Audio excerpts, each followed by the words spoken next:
What is up, everyone? Welcome back to the 5th episode of the UndialedTV podcast. Today, we have a very, very special guest. I'm going to have this special guest introduce himself. Who are you, sir? My name is Chris Farris. Thank you so much for having me a part of the podcast, man. I appreciate it. Thank you so much for coming on. Chris, we've been friends for so long, and it's so cool to have you on this podcast. We've been on District together. We've traveled the world together. We've done so many sick things, and I'm so happy to have you here. But what the heck are you doing in Arizona? Dude, okay, so you're totally right, man. We go way back. So, yeah, Will and I think took my first overseas trip was with you, right? Scootfest, I think. Was that 2016? 2016, 17, something like that? Something. Yeah, that was when Richard won every single... Yeah. Well, he won it like every year. Every year. He would win King of Kings every year, and there was one year where no one else on the district team even helped with the scores. It was just Richard. Richard won the highest score in every contest. That was when Nitro Circus sponsored it. And Yes, that's right. Yeah, and then the year before that, he did the same thing, because I wasn't at the Nitro Circus one. I was caught up in California for some reason. I forget. Got you. I wasn't able to make it out there, but yeah. So Will and I go way back. We've been doing this forever. So for real. I was a part of it all way before all this, way before this whole thing took off. Yeah, for real. Dude, I remember going to your house when I still lived in my parents' house, and you coming up to the bay. Me going to yours as well. By the way, for anyone that wants to know, Will's house looks like it was built in 2050. Yeah. It's like this futuristic, super cool. I think it was built in 1950. Yeah, see, that doesn't make any sense. How did they have that tech? It was crazy. Like the house that my parents live in is just like this crazy architectural design that is really specific to the Bay Area, and it's like this really sought after house. So when they moved to the Bay Area, when my family moved there, my dad was like, "We have to get this house, or we're not moving there." Moving here, huh? Then they got the house, so then we moved. But it's definitely got some taste, that's for sure. But, so how are you liking Arizona?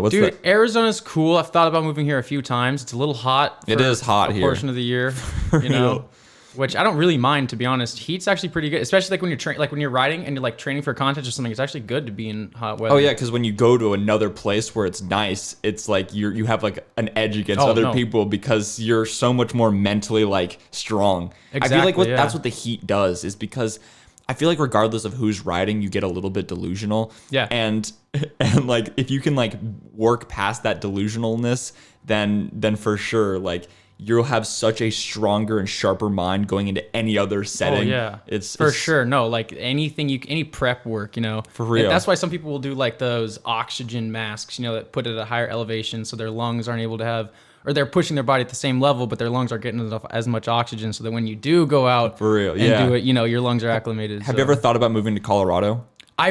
Not for this reason. I want to move to Colorado because it's gorgeous. That's why I want to move there. But now that I'm thinking about it too, those are high elevations over there too. Because that's where they have the Olympic Training Center. Is it really? Yeah, they have it in Colorado Springs, where it's even higher elevation than Denver. Sense. And they have this huge facility there that has swimming pools, weightlifting. I used to go there during my summer camp, No way. YMCA trips.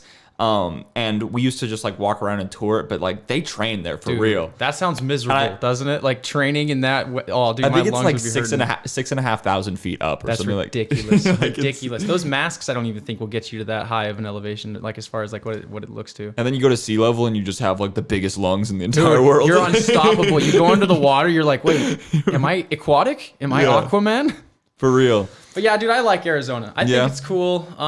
To answer your question, I'm out here for a contest that's being thrown from United Scoot. Got you. They're doing what they can right now. Obviously, as we all know, there's not much that can be done with everything that's going on. Have they been doing now. other contests? Because I know they did the one at Premises in Tucson, but have they been doing other ones since COVID? Yeah, since COVID. They've done a few online challenge type things, which I think is really cool. They had some pros, they had Jesse Carter, Dylan Morrison, Cody Flom, a couple of the bigger pro names do virtual contest judging styles. They had best flat trick or best trick in your house or something. Just fun game to keep the kids interacted. Yeah. But I believe this is the first real in-person traditional contest they've thrown since COVID. This is one of the only ones I feel that has happened, period. If not the only. Barcelona I think did one. Barcelona, but in the United States at least, there's been there's been events here and there and a few street jams, but there hasn't been any comps. No, nothing real. Because a street jam, you can get away with it because there's chaos. Everyone's just doing their own thing. But when you have an organization that's trying to structure it you can imagine the city's going to be a lot more inclined to set regulations and such. Did it feel good to be like around the competition energy while you're at the event? Because I know, like, if anyone doesn't know Chris Farris, like this man right here is probably the most dedicated competition rider in the entire world. I enjoy it, and like I know you thrive off that energy. I know you love it, and so like to be around that energy again, did it spark something up? Yeah, dude. Of course it did, man. That's my favorite part of a contest. You know this. Yeah. That's my favorite part of a contest. When I was younger, it was all about placings and statistics and things like that. But that's a younger mindset, you know? You get to the point eventually where you start appreciating the, like you're saying, energy in the crowd, how the crowd responds to you. Like, so for this contest, I wasn't competing. I was on the microphone, right? Yeah. I was doing emceeing. So you get to have like this really direct, you know, like, what do people think of what I have to say? Yeah. If I mess up, are people going to call me out on it? Are they going to say, yo, Chris, you're full of shit. Shut up. You know,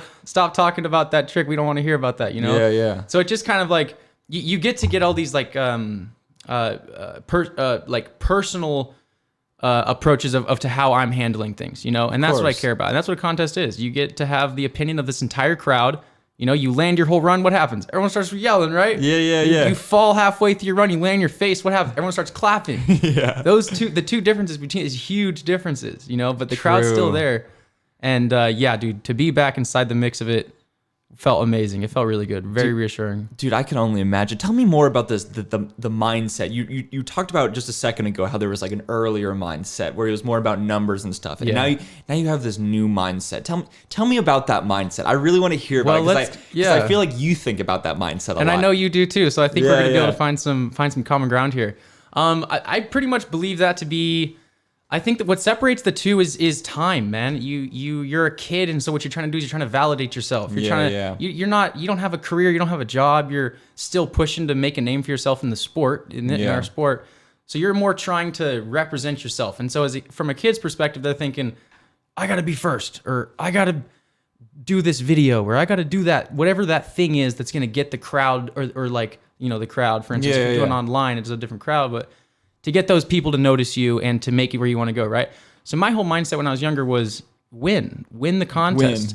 But what I realized really quickly, and I didn't want to convince or actually tell myself that I was doing this, but what I was doing was I was validating myself. I was trying to get validation from other people to make myself think that I was doing, that I was treating like my body, like I was treating my body healthy and my mind, that I was so if you think that I'm first place, then that means that I must have it all together. Yeah, I know exactly. You know what I'm saying? Exactly. But it's not. It's they're thinking that about me, and so what I was doing is I was basing my like personal health and well-being off of how other people felt about me. Mm-hmm. And then you get some years and you go through some experiences, you crash in your runs, and you get last and first. I really want to hear about that. And I was actually there for I feel like a lot of those experiences. I remember one year the spine like fucked you up twice in a row. Twice in a row. Barcelona. And then that happened, and then the Worlds right after you fell in your run, I'm pretty sure. Yes. Like,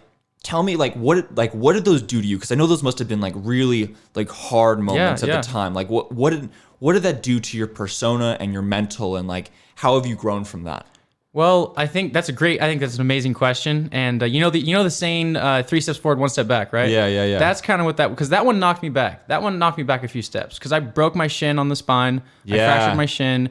Then I went and swam the Mediterranean Sea right after that. Got a stage 3 staph infection. What? A week later. I didn't even know that. So a week later, I show up to Woodward Tahoe, and I hit the same shin spot that I hit, and I didn't know that I had a hairline fracture.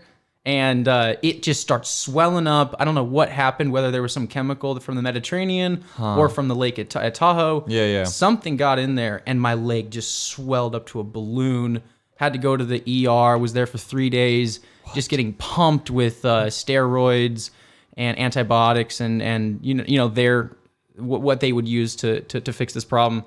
And so to answer your question, what that did to me was it was really self-damaging. Like, it really damaged my mental state and where I was at emotionally and things. Mm-hmm. And that's a huge like kick in the ass to realize what I'm talking about, as far as, you get a couple of these experiences and you realize that putting how I feel about myself, putting that on a contest or on 1 minute run? Like, really? Yeah. Like, the way I treat the person behind the cash register is more of an insightful interaction to see who I am than that 1 minute run is. Yeah, that 1 minute run is nothing compared to what so many other things in life are doing. That's so true. Yeah. But I'm basing my whole thing off of, if I win that run, then I'm going to heaven, It's like, that's like the gateway, and then after that gateway, it's happiness and everything is easy. Right. See, but all the lie. Yeah. It's such a lie. So, and what's so interesting is I think I'm so fascinated with patterns, and I feel like patterns show up all of the time, and I feel like that's such a similar pattern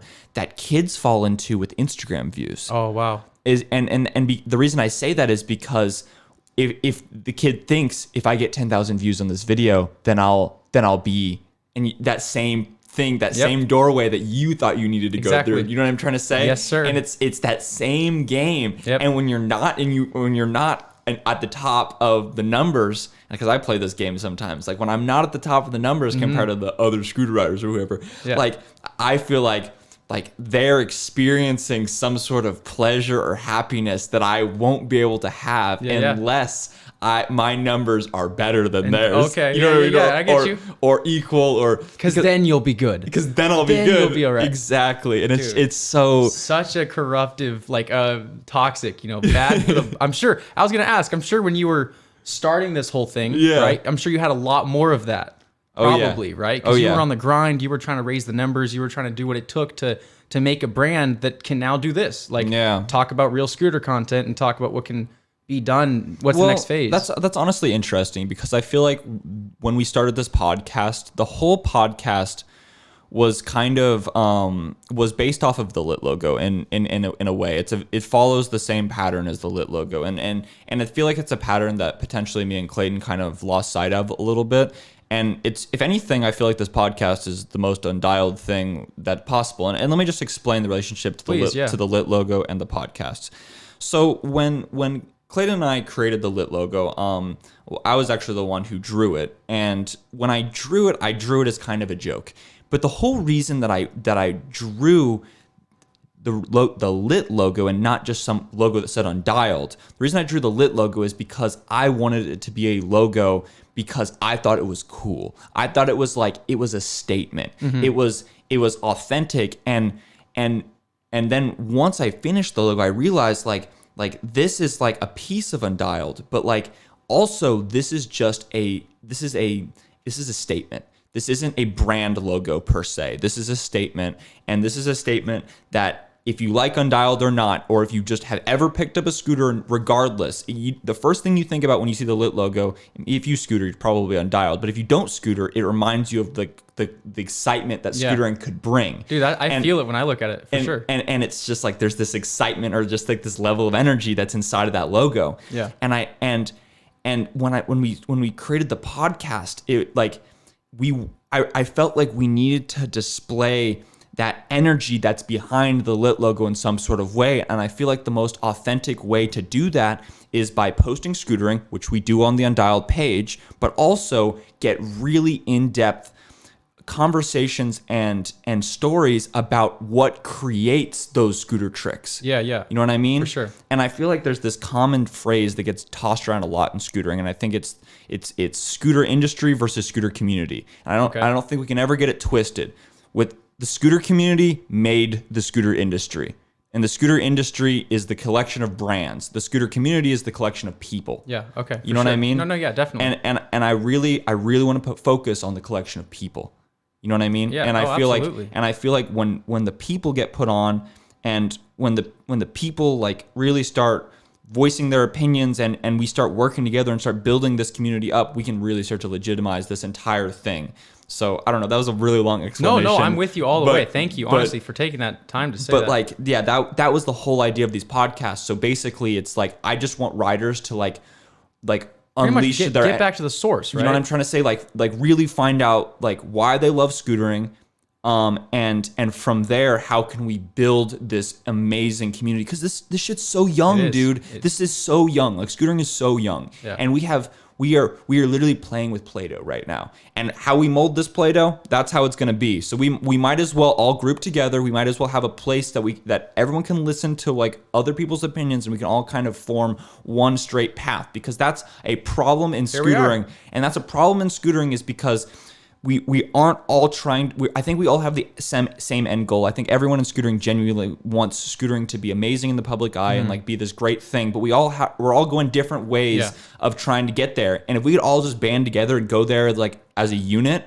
like we'd be unstoppable. Imagine. You know what I'm trying to say? And like I feel like you've experienced a lot of these weird strains that pop around from scootering, that of people trying to do things but like not really like but going against other people, or like just doing things in weird ways. And it's like I feel like if there was just like a thing that people could listen to where they could hear other people's opinions, it would just connect neurons that needed to be connected, so that way like beautiful things could happen. No, I absolutely get you on that. I respect it so much because you're basically saying get to the source. Yeah. You know, like if you're gonna say you're an event holder, or like you own a venue, right? Yeah. And someone wants to come host a contest. If you're not going to listen to the riders on how the contest should be done, you're not going to get a great contest. Yeah. And I feel like that's what's happening right now. You have these corporate people. You said industry versus community, right? You got these so interesting because they get flipped around so much. Yes. It's like you hear people talk about the scooter industry, scooter community, but it's almost like they're saying the same thing, but it's not the same thing. They don't realize the importance, man. A lot of these industrial figureheads are out here thinking that they know what the sport needs and what it feels like to ride a scooter professionally and things like that. But really, no, dude, you gotta get that intel or that information from the riders, from the community, from the people that are actually going through the problems. Do you know what's so interesting is Trendkill posted this thing on their Instagram called Industry Insight. And it was this interview with this person. I don't even know disrespect against it, Trendkill or the person that they interviewed. But I thought it was interesting. I just thought about it. Industry Insight. I was like, this isn't Industry Insight. This is Community Insight. Yeah. You know what I mean? Like, I get you on that. Like Industry Insight would be like proto scooters. Like, what do you think about this? Sure, industry, but it's like when you're talking to a person, it's like, yo, that's community. That is community. That's one of our brothers right there. Yeah, dude. If you walk into the office and you're down at the corporate chain and they're like, these are our books. Yeah, now we're getting industrial with it. But if you're talking like this is community right here. This is community. That's what we're building right now. So let me segue into the competition series this year. We were talking about it just a second ago, where we were talking about you're out here for like basically the only scooter contest that's happening in the United States. Pretty much. But what has Scooter Commas been looking like for the United States? Like, I know they've been doing some video stuff, but like what has that been like doing virtual contests? It's been a little tricky. I mean, we'll start from the ground up. So we've got Scootfest. We got Scootfest and Action Space. Action Space. Those are the two pretty much big contests that are happening right now. They're not traditional. They're not the traditional competition style. Yeah. Let's start with Scootfest. Okay, so Scootfest. I'll try and get into this pretty quickly, but there's a lot of stuff surrounding this. Let's just talk about like Scootfest in the past for a second. So like, what did Scootfest look like last year? It was a lot more. Because wasn't that the Action Space one, like the one that was together? Yeah. I think Action Space was sponsoring it last year as well. Yeah, I believe so. Because that was the one that you won, right? That was 2019. Yeah, so yes, tell me Action about Space that was one. involved. So that you wouldn't even be able to really tell a huge difference between that contest and other contests. Yeah, I mean, as the community knows and everybody else is that when you host a contest, it's not going to differ much from any of the other contests. You might have different parameters, different regulations, different judges, filmers. It might change the end result, but ultimately they're all the same. You get two 1 minute runs, and the best of the 1 minute runs wins. Yeah. But all of a sudden you get faced with these crazy world pandemic things that you don't have a choice for, right? And so now the parameters of the contest now have to compromise to fit these 1/10 of the occupancy of the venue, and everyone has to be temperature checked, and masks during your run in some countries and states, and like there's a lot, as you can imagine, there's a lot that's going into it. I mean, fortunately, like at least on one side of it, fortunately we have the internet. We have the technology to make these things happen, but I feel like they're really tricky for like the riders. They're tricky for the audience compared to what they're used to. Yes. Oh God, yes. It's a total different game for us. And some of us, like, you're gonna understand this a lot more than I might. You've grown up around cameras. You've grown up in the I don't want to say content world, but I have. videography world. You know? I've been in the media world. You know what looks good. You know what tricks to choose. You know how to film them. You know what song to use. You know? For sure. And that's what matters in this contest, you know? As opposed to last year where it's like you show up, you compete for 2 runs, and you're done.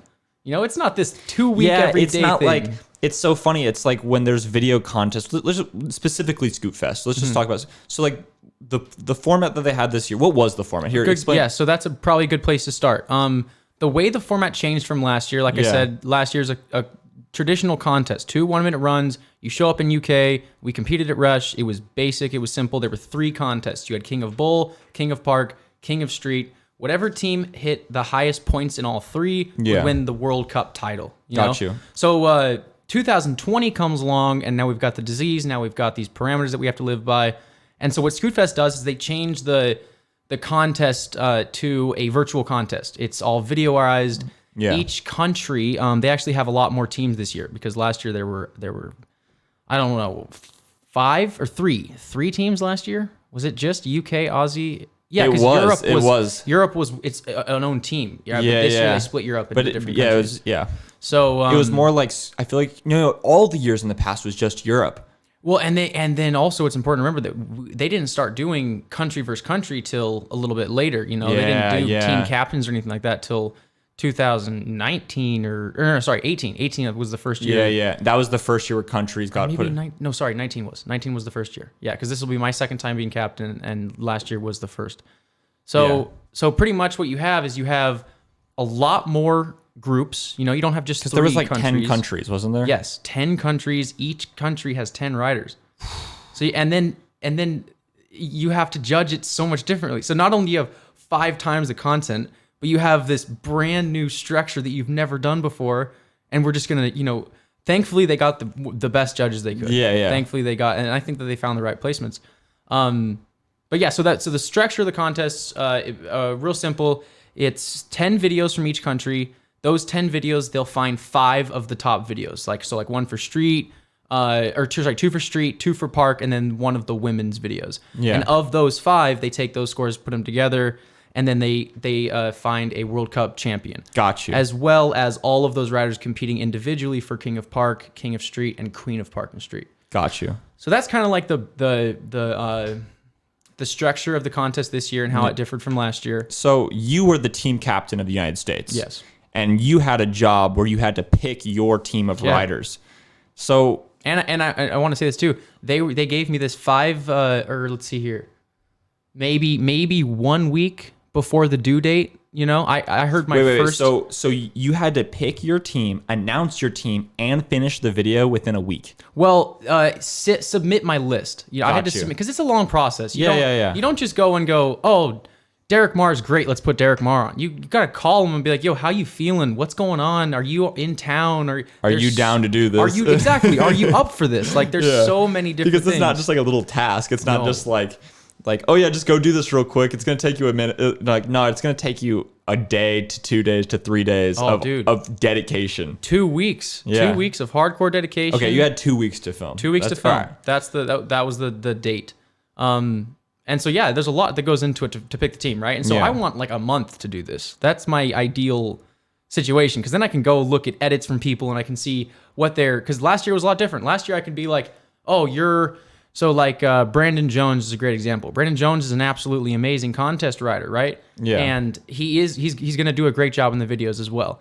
But if I go, and John Marco as well, I know that we all know that there's some, there was some heat on the team because of this, right? But what I'm thinking is happening is a lot of people aren't realizing the parameters to this specific contest. It's not 2 1-minute runs. It's 2 weeks of everyday filming, trying to make a visually appealing masterpiece. Not the most difficult thing you can do. You're creating an object, not putting on a performance. Exactly. It's exactly what it is. Yeah. And that object is long lasting. It's not 200 people get to see it and then it stays in their head, and then everyone else that experiences it is on a live stream and it's just running around. This is like This is like filming, editing. Like what editing software are you going to use? What camera are you going to use? What film are you going to use? What tricks are you going to choose? Yeah. So, oh my gosh. So bringing it back to Brandon Jones and John Mark is a similar scenario, you know? So I know where these guys come from. I know what. So who is Brandon Jones? Brandon Jones is over on the East Coast. I forget. Was he upset at you? He couldn't be. He's such a great guy. He wouldn't actually be upset, but I could tell that there was some. He was curious. He was very curious because I had him on the team last year, and this year I had to be straight up with him, and I was like, listen, man, you know, I don't really think that this contest is going to be great for you, just because I'm thinking in my head that he's going to film at an indoor skate park. You know, there's going to be the lighting. That lighting is going to be tough. It'll be gray in the background, and it's not going to give the video that like outdoor bright shine vibe that we want to see, you know, that long lasting like piece, you know, it's a piece of content that's going to last forever, and we want to make sure that that's aesthetically pleasing, you know, not skill based. That's not what this contest is. So when you were picking the team, you had to basically not necessarily pick the best riders. No, exactly. You had to pick the riders you thought would make the object the best. Exactly. That is exactly what you just nailed the head right on the head, like straight up. That's exactly what's going on here. Got you. And then what happened is there was riders that saw their personal skill and then their self-image, and they tied that into basically like, oh, Chris didn't want to pick me because he's jealous of my writing abilities or whatever, but it wasn't because of their writing abilities. It wasn't because of their personality. It was because of how well they've demonstrated in the past making objects similar to what you needed. Exactly. And that's exactly the homework that I did. You know, I went on YouTube for every one of these writers, and I looked at what have they done in the past? Yeah. What filmer do they normally use? Do they have a filmer that they can collaborate with on a emotional level, and the filmer will be able to encourage them and have trick input and ideas to complement video structure and angles to music and things like that. Yeah. And so these are things that I'm looking at. I'm not looking at how many whips can you do or how many tricks in the air can you do. So who was your team? So I had, let me see if I can get them all. For street, I had Jake Swanson, Austin Coates, Derek Marr, Reese Dozma, Devin Sadlowski. Derek Marr was going to do street, but as we went through the 2-week process, we realized that it was a lot more difficult than we thought. And I was going to do street as well as park. And we ended up just using Derek for park because we needed another park video. So it was a little bit more difficult than we thought. But that was the street team. Park team, we had Derek Marr, myself, Nate Pena. We had Cody Flom, right? Yeah. And there's your park team. Then you had Becca Ortiz and Delaney Ball for the women's portion of the contest. So 4 park, 4 street, 2 women's is pretty much how the structure was. And I really like how you say it's an object. You know, this is a lasting object of. So the reason I say that is because when I went into it, there were 2 voices in my head. One voice was get all the skill, go out and grab all the skill that's out there, you know, and then just let that be the deciding factor on who's who. Then there was this other voice that was like, okay, you've got what, a couple 100 million people in America. Yeah. Every single one of those people want to see great expression of American culture. Yeah. Scooter riding, how America has changed scooter riding, blah, blah, blah, blah, blah. And one thing I've realized throughout this whole process is the best, like the most skilled riders that do they're not the people that understand the community. The community riders are the ones that are out in the cut. They're out there like yelling at their filmer, getting in fights because they're like, no, I want to do it like this. And the filmer's like, no, listen to me.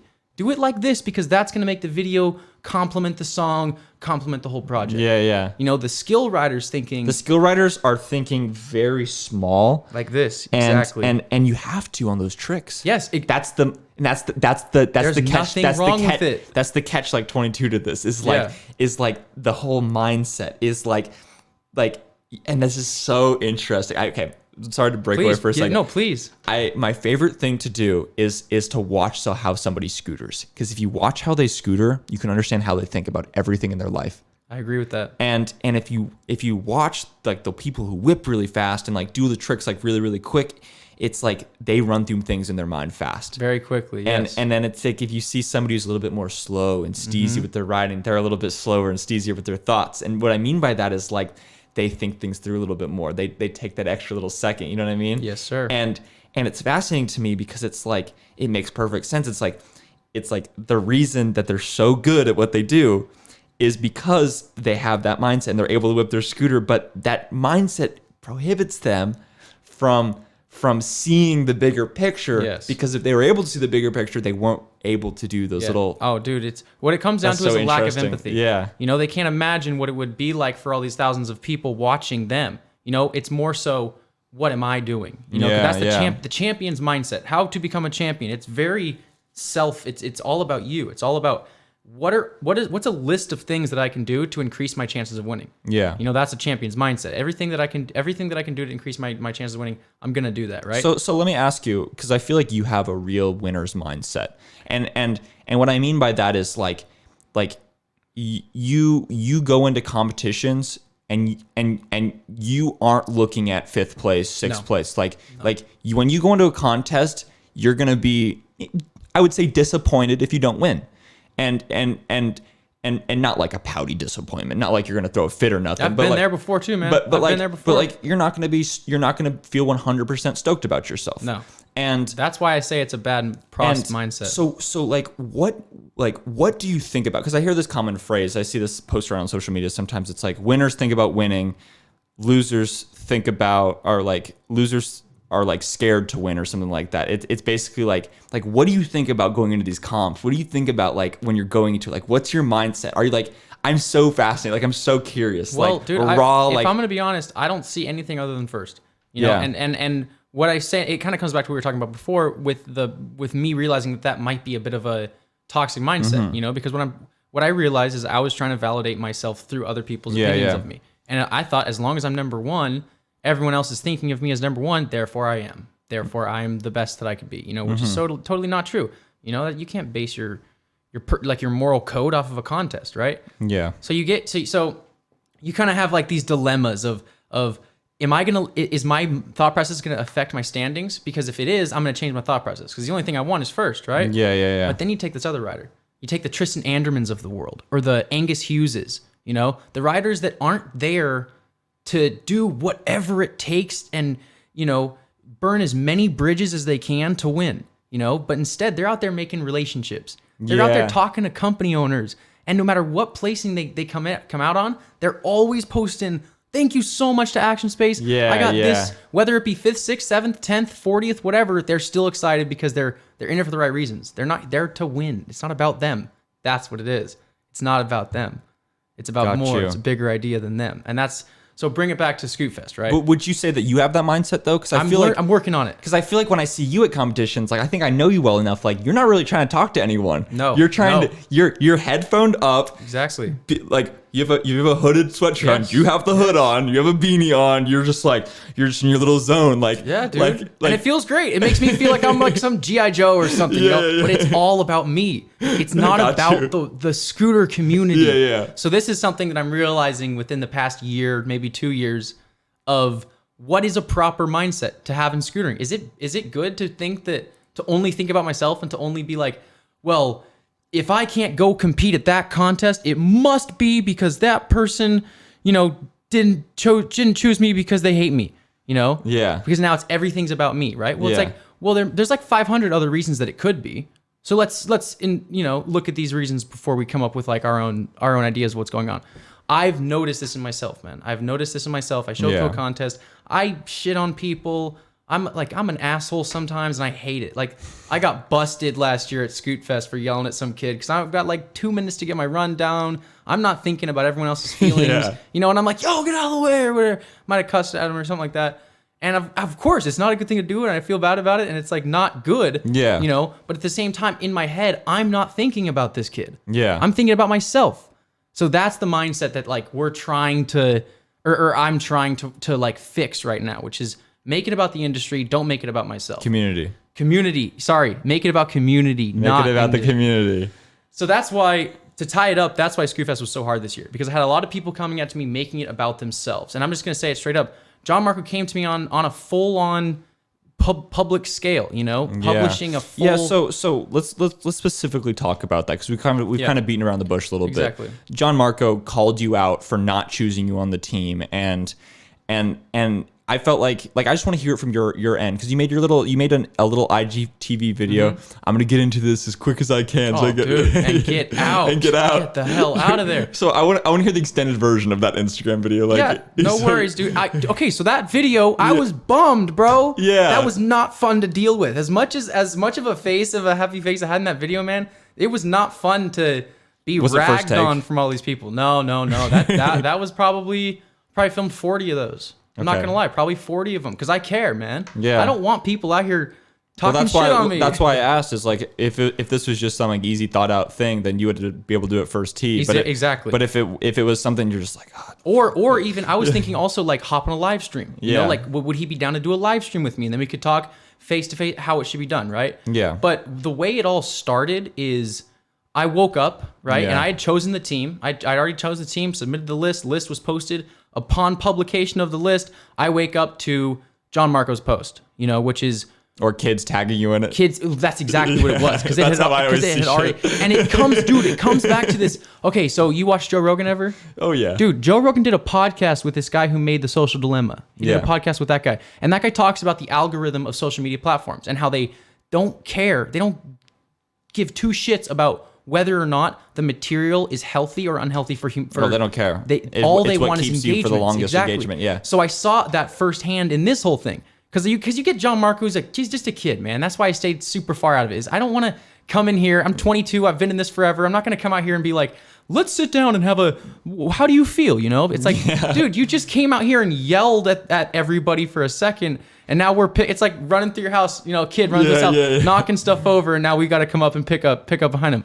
So I'm kind of just like, okay, I have no idea what's going on. You never talked to me. We never had any back and forth. And now I get to see what the algorithm does. And then you have people commenting like Chris SMH. Oh my gosh, dude. Chris Farris and I stayed pretty out of it because I just didn't want it to damage my head. But dude, that one's really funny. I wouldn't give that one to that one's funny. We can start. There's a hashtag, and there's like 40 pictures on it. Like, hey, so you should start a repost page called Chris on Farris and hashtag Chris on Farris to be featured. Oh my gosh, and the amount of people that did it, and it all comes back to the algorithm. It's not refined. You know, it's not buttoned up. It's not let's get on the drawing board, write this out, and see what happens. You know, it's how do I feel? Let's act on it. Yeah. You know, it's not let's talk to Chris and see where his head was at. And so I want to say this real quick because this will kind of tie it all together. So John Marco came out and he said that the reason why I didn't choose him is because of a scoring system, right? Yeah. And basically saying I don't want him to get more points than I do in a scoring system. So the whole thing about this argument is I chose this team. Team was chosen and submitted before I heard the first thing about the scoring system. Got it. So Hunter comes up to me at Action Space, starts talking to me about the scoring system. They might have sent me an email beforehand. I hadn't seen it. So I start to hear from Hunter Schutz about this new scoring system. At that time, that day, I had submitted the list on that day. And then everyone starts freaking out and they're like, oh, well, it's because of this and this. And I'm like, well, remember a second ago I said that I was faced with those two things, whether it be skill or expression of culture. Yeah. And I was like, I'm going to go with this one. I'm not going to go with talent or object making a material. Exactly. Literally thinking in my head, I'd rather lose the contest and have great videos that are pleasing to watch than win the contest. The opposite mindset of the opposite of what I'm trying to do. And dude, how weird, we won everything. You know, it turned out that everyone wanted to see that. They wanted to see that expression of cult. Thank you, brother. Thank you, man. Team USA, baby. Team USA, dog. Regardless the heat that gets put on it, USA pulled through, and I'm ashamed of all those little kids out there that said, screw USA, I'm not rooting for you guys. Like, how dare you, man? Like, how dare you? We're in pieces right now. We don't really have a president, but like... Exactly. but hey. To be honest, okay, benefit of the doubt, there's a lot going on in the world right now. We can afford to have a few uncertain kids with their keyboard warrior opinions, so I'm not too butthurt. My mom says she hates America. Yeah, but why? What's the point here? Chris Farris. Oh, Chris Farris, the whole country. My goodness. So that's the overview, you know, of the Scootfest rant and the beef between John Marco and I. There was not beef before this. We've tagged each other. We've had small little things like he did my trick or posted it and said it was easy and that he could add to it. Things like this, like little small tags. That was my favorite thing is when he posted the Ferris wheel onto the airbag, and he was like, "What should I add to this?" And literally all you said was a landing. And then that was like, it turned into this. Like, and then it turned into this whole Scootfest thing. And I was thinking, I bet that's like the original spark. I truly think it was. And honestly, I think that it might be. I feel like the household that he's in really has a lot of pride about who John Marco is, and that's not a bad thing whatsoever. If anything, it's a great thing. I think that's I think if the Marco family is watching this, like that's a great thing to have, like to support John so much in what he loves to do. Like that's great. But I feel like when something like this comes up and not all the details get spread, in a family like that, it'd be really easy to get the whole family riled up, and basically, and that's John's energy. You know what I'm trying to say? That's the energy John. So for him to feel like in a really clouded mindset, and he also has pressure because he has to feel like he has to uphold world title number one. So he's feeling all of these pressures. Exactly. So then he kind of popped, which is like very understandable. Totally understandable. It's absolutely. Like, I feel like I would almost put myself in that same circumstance. Like if I was in his shoes, like I get it. Especially for world champ. Exactly. If you're world champ, you have this mindset of like, and you would know that better than I would. Well, it's the same concept, whether it be in contests or on social media or in whatever the industry is. Yeah. It's the same concept. So it really comes down to a perception of where's it coming from. You know, where's this coming from? Is this from a place of community growth? Is this from a place of, okay, we really think that Chris Farris is acting like selfish, like doing things selfishly, and it's affecting the community in a bad way. Not affecting me in a bad way, affecting the community in a bad way. Now let's all step up and do something. If it was like that, I'd be more than okay with it. But because it's from this, it's almost more of an entitlement thing in my, and I don't want to drag you into anything, because you're probably great friends with John. You're not out here trying to bag on him, but I'm out here trying to tell the community what's going on. I don't think that you had any ill intentions, and I think that he got it twisted. You did, and I'm just trying to clear the air right now. And I appreciate that, because I didn't have a say so in this. I woke up, I saw the post. There was no back and forth between him and I. And when I said that in my video, I said there's no information. How are you guys going to follow this if there was nothing said and done? He says, "Oh well, I tagged you in a comment. I tagged you in a comment, and I was expecting you to DM. Oh, it's like, oh, so I'm supposed to DM you, and I'm supposed to explain myself to you." You know, it's like I'm the captain of the team. I chose the team because of a reason, of a structure, you know, and now you're pretending to know my structure, my plan. It's the runner-chaser game. It's well said. All right, so Scootfest was not the only contest that you were in this year. You were also a part of an Action Space comp, and I was actually lucky enough to hear about some of it from Clayton, because Clayton actually went out to California and competed in this online competition, but no one has really seen anything from it, and I don't know. Just explain to me what that competition was like versus the Scootfest one. What was that? Yeah, no, totally. They both followed a similar structure of no crowd, you know, so that was the main thing. But it was at a set place. Yeah, so that's why it was different. Exactly. Got you, okay. So Action Space was a lot more traditional. You had 2 1-minute runs. Yeah. If there was a crowd there, it wouldn't have been any different than the other contests they've hosted, or like 2019 Action Space. But they had videoized, so they put a lot of money into production value and film crews to make sure that the contest was filmed properly. You know, it's not just a live stream now. It's like this full on like AA video, like just really nice quality content. It's a movie now. It's not it's gonna premiere. It's gonna go into the theater, and we're gonna watch it in the theater or something. Yeah. But it was a traditional contest. You did have 2 1-minute run, or sorry, you actually had 4 1. Oh, also, when is this gonna air? Friday. So then I'll keep it pretty basic, because I don't want to talk about what their this contest too much about it, because they're gonna release it if they do release it. If they do release it, and I'm not out here bagging on Action Space. Neither of us are. No, we're just confused. We're just confused, like what's going on, because they're not really telling anyone anything. Everything is kind of just a secret, and I feel like there's allegedly been things said back and forth, but like at the end of the day, like there's nothing to verify or unverify. There's nothing. So we don't even really care. No, the writers shouldn't really care that much. Even if something bad were to happen, it wouldn't come back on them. Yeah. You know, it might affect the industry a little bit. But it's the industry thing again. I feel like Action Space is doing so much stuff to try to boost the community, and I feel like more industry. I feel like they're trying to boost but they're trying to tag the community along with the industry gains. Yeah. But and I feel like that sounds nice, dangerous, but they're not doing it in a way that's transparent to the community. And that's why the community is feeling like, there's not much trust right now. There's not a lot of trust. And a lot of that might be a result of maybe Scooter Brad or a couple people coming out here and social platforms. Let's say that. Social platforms putting out that not even necessarily opinional pieces, but just look at what we found. Like look at what we found, things that we haven't been explained yet that should probably be explained. There's so many things that have all compiled up about Action Space that are just very odd. Yes. And they're just things that I feel like people are starting to take notice of because of just their pure nature. Like, I can't remember the last time that I've thought about like the in-depths of like flavor scooters. Like I just haven't cared because they've been like I just picked a completely random brand. I haven't get thought where of you're coming from. But it's just like I don't think about like what they're doing on the back end of things because they've been clean about all their stuff. You know, they haven't there hasn't been any weird scenarios where things have been brought up. But there's been so many weird scenarios with Action Space, like so many. And the transparency is what it comes back to. And it all comes down to like lack of transparency. And I think I genuinely hope their intentions are good. Yeah. And they very well most likely are. I mean, we both know Hunter and Dakota. We know that they're great people. But the thing about Hunter and Coda, I feel like on a personal level, so I was talking about a second ago, how people's writing reflects their personalities. Yeah. And I feel like their writing is kind of secretive in a sense. I get you.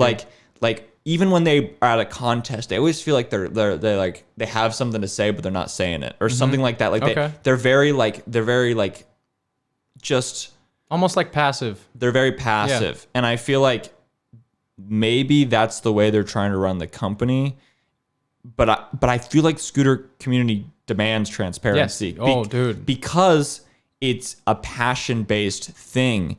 And it's like, this is what people do for fun. This is what people like choose to spend their time to do. They're not doing this because they have to. They're trying to make a buck. If all this weird stuff was happening and it wasn't a passion-based thing, like nobody would care. You know what I mean? But it's like the fact that people care so much about scootering is the fact that people are so curious about how things are developing in scootering because all those developments affect them on a personal level. Exactly. Directly. Yeah. Every decision that's made in the industry. So that's why clarity is so important. And we're not seeing a lot of it. That's kind of what we're seeing is we're not seeing a whole lot of willingness to answer questions or willingness to not expose is the wrong word, but just show the company, what's going on behind the scenes. What I thought was so odd is their whole variety of Instagram accounts that they publicly said were bot accounts that had been transitioned into action space things, and I'm like, what they're trying to do is basically like have this whole like collection of brands, or like, I wouldn't even call them brands. They're more just like repost pages for these different activities. I don't exactly know what to characterize them. They're kind of just social media ploys. It's a confusing concept to repost to people that aren't necessarily involved with the team or have contacts or things like that. And I feel like it's one thing, like when me and Clayton run Undialed, it's like me and Clayton are so involved in the scene that I feel like we're a part of it and we're contributing to it. But I don't know if these pages are contributing to any of the sports. I think that they're just maybe adding on to the sports. Yeah. From an engagement perspective, they are. Yeah. But only that. We don't see a direct response from the community or anything like that. But the real question is, why? Why do you have all these fake accounts? Why do you have all of this stuff? Like, if you really this was all passion based, this was all passion driven, then you would obviously want to build a page up from zero, because then all of them would be authentic followers that really care about your stuff. And if you're really trying to create an authentic audience, then that's what you want to do. Otherwise, you're just caring about other people's opinions, and you're trying to. You remember what we were talking about earlier with the contest? You're trying to go through that door. Yeah. And once you get through that door, everything will be like fine. Then we're good. And the followers, and I mentioned that with the followers and the numbers, they're literally just playing that same game. Yeah. And it's like if you guys genuinely didn't care about like the numbers, and if it really was genuine, then you would have a low following, at least for a little bit. I'm sure, I'm 100% certain everyone does. You can gain it, but it's like you can't cheat that. It's like you can't And you can, you can, but you can't do it with that reputation that you want. You can't do it and have that reputation of, because followers are a number, but credibility is this ever-changing thing. Also, you're fighting for it all the time. And it's so much harder to get a good credibility, and it can shatter so fast. Shatter so fast. Oh, dude, one post is all it takes for everyone to hate you. They don't need to know the truth. I always think about it like all it would take is just like this is kind of like morbid, but like if you posted a picture of like a brutally murdered dead animal, like you know how much like people would like hate you. Oh, okay. Like, and you'd be canceled. Like that would be it. But it's like if you think about like your entire career led up to this one Instagram photo. Yeah. It's like that Instagram photo would kill your whole career. And then it's like you talk about the comp run being the entire reflection of you. It's like that collection of pixels is that. Interesting. I do see where you're coming from. You know what I'm trying to say? Yeah, and it's true. What I'm trying to say is how fast reputations can be shattered, because I feel like it's so interesting. And it's important to hold it. Yeah. To hold it up throughout the company's existence. Yeah. And I want to say right now as well, it's important. I really respect what you said earlier. You said we don't know. We can we hope don't know. for the You know best, what I'm trying to say? But we don't know. And history does give us a bit of an understanding. We can look at the patterns. We can look at 2019. Surrounding it. We can look at the pattern surrounding it and try to guess what the pattern that it actually is. What it will be. Exactly. Predict the future based on the past. Yeah. And 2019 was great, man. I'm not going to lie. We're out here to be honest, right? So 100%. Last year, 2019, I did not think the contest was going to run great. I was like, that contest was sick. Things seem a little bit fast. They seem like they're running through things. I don't know if this is going to be a great contest. These are my thoughts leading up to it. I don't know any information, right? Yeah. Same way we are right now about this contest. Best contest I've ever seen in scootering. 2019 Action Space, best contest I've ever seen in scootering. Yeah, that contest, dude, the breakfast. Oh my goodness, dude. Catering on round the clock. Yeah, no, that was so good. Dude, freaking light shows and fireworks and 5-star hotels. Dude, Action Space killed it on that one. They killed it. They really made us feel like football stars. Like, literally, Coda took the vision that he had in his head of what he would have wanted. Yeah. When he was all-star and when he was the best, what he wanted, what the level of competition that he wanted, he gave to us. Oh yeah. So all the riders look at that and we can respect that, right? You know what the thing is though, is like I feel like all of the riders and everyone that was at the competition agree that was what we needed. That was the end goal, what I was trying to say earlier. But like he took his own path there. Can you imagine how much stronger his road would have been if the entire community was with him? Yeah, no, I get you. As opposed to just like grabbing onto the cart. Because it's like I don't think anyone has any animosity like towards him. It's just like there needs to just be more transparency. That's all it comes down to. That's really it though. And it just makes us feel a little off-put. Because it's like, this is our passion. Exactly. And that's the only reason that we're like this. Exactly. If this was about our like, I don't know.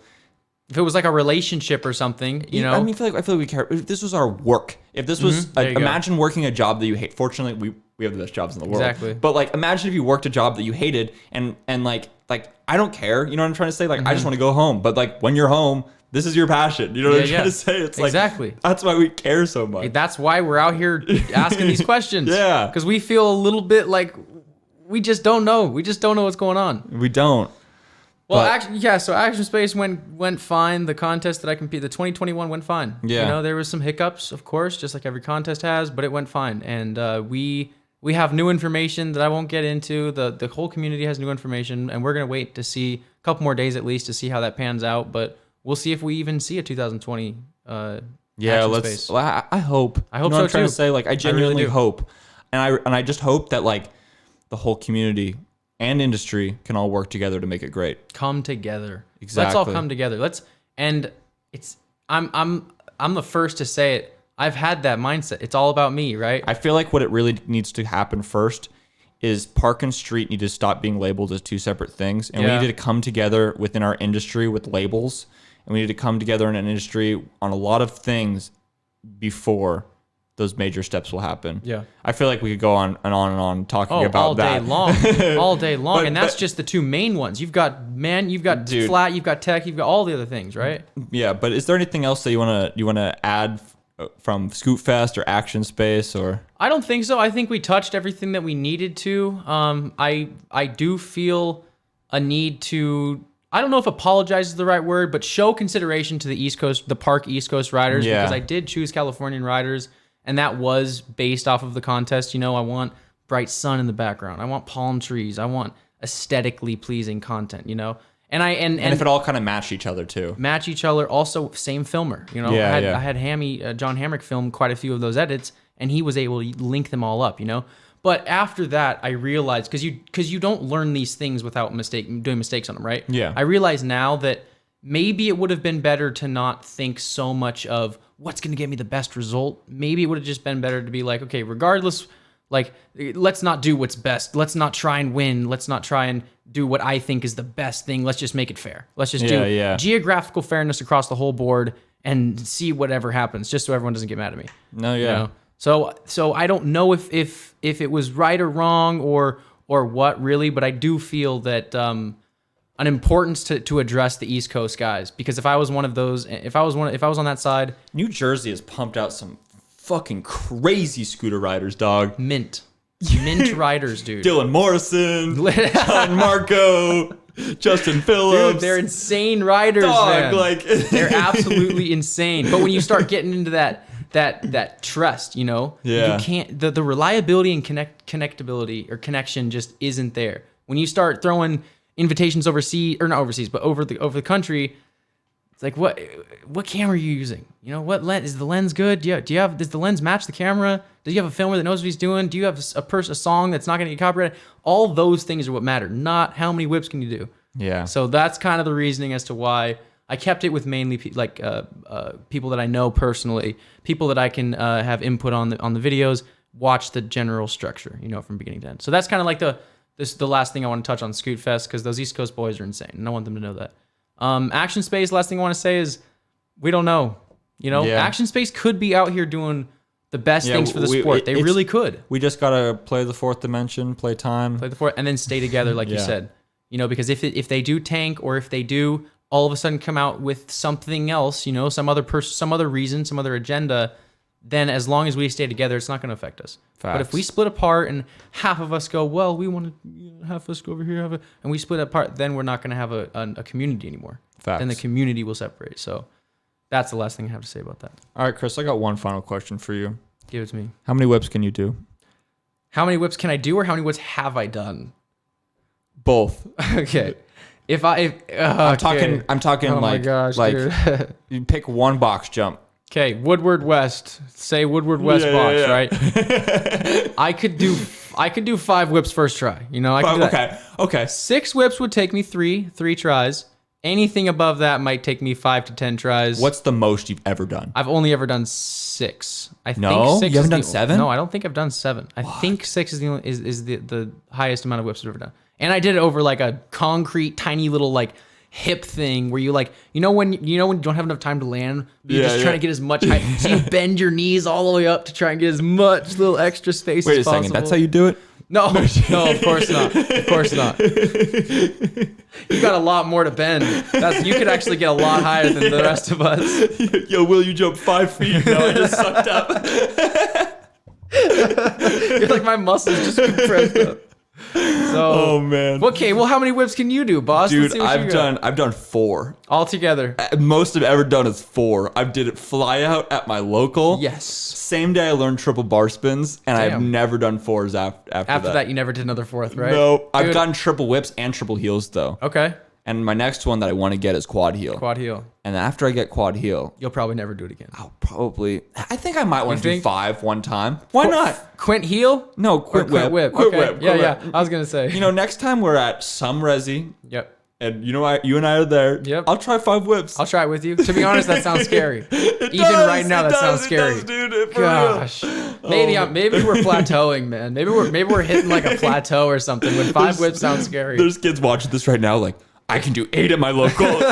Dude, that's another thing is a lot of people think that this conversation right here is like professional worth. Like it shows our worth. And it's like, watch this fool hit a front 50 all the way through the kink and around the pocket, you know? But it's like, no, you can't do quint whip first try. So you can't be a professional rider or something. You know what's funny? Last little thing is, but like tricks are that little doorway too that we were talking about. You know what I mean? That that you get through the doorway and everything is great. It's you put that way, that I'm sure, sure that was 5 flares for you. I was sure so many. Once you open that door, it's like, and everyone has it. It's like a tail whip is literally I think the same thing. Yeah, yeah. You know, regardless what level the trick is. Except I feel like that actually does open up doors. Like, because Oh, true. No, it does. You're right. Yeah, that's not just a fake thing. Because it Like, connects to every trick. Yeah, you know? yeah. Absolutely. Tricks are just an ecosystem that all connect. Isn't it? Isn't it? It really is. What is the Lion King? Process of life? Or, what is it called? What does he say? The Circle of Life. The Thank you, circle of Glenn. life, yeah. All right, guys. Well, circle of life is where we're gonna leave this off. Sounds about right to me, to be honest. It's like a good period. For real. But anyways, thank you guys for tuning in. This has been a wonderful podcast. We have a drop coming on December 5th, so look out for that. But anyway, guys, I hope you enjoy it. And this has been Chris Farris and your boy Will and your boy Clayton behind the mic. Hello. So Thank you so much, by the way, for having me, McMahon, and Clayton as well. Thanks for keeping the audio nice and crisp. it's been super crispy. But anyway, guys, Appreciate it. peace out. Have a good one.